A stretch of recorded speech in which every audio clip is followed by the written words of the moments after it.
ভাই একটা কথা বলি ভাই, শুনে ভাই, বিশ্বাস করে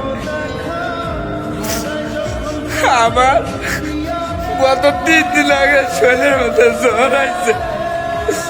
জ্বর পরে ভাই মাথার মধ্যে পানি দেওয়ার মতো কোনো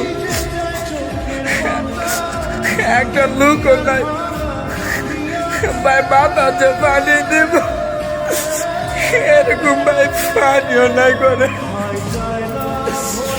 পরে ভাই ড্রামের যে জমানো পানি ছিল যেটার মধ্যে কিনা আপনার পোকা ধরছে, ওই পানিটা গামছা ভিজিয়ে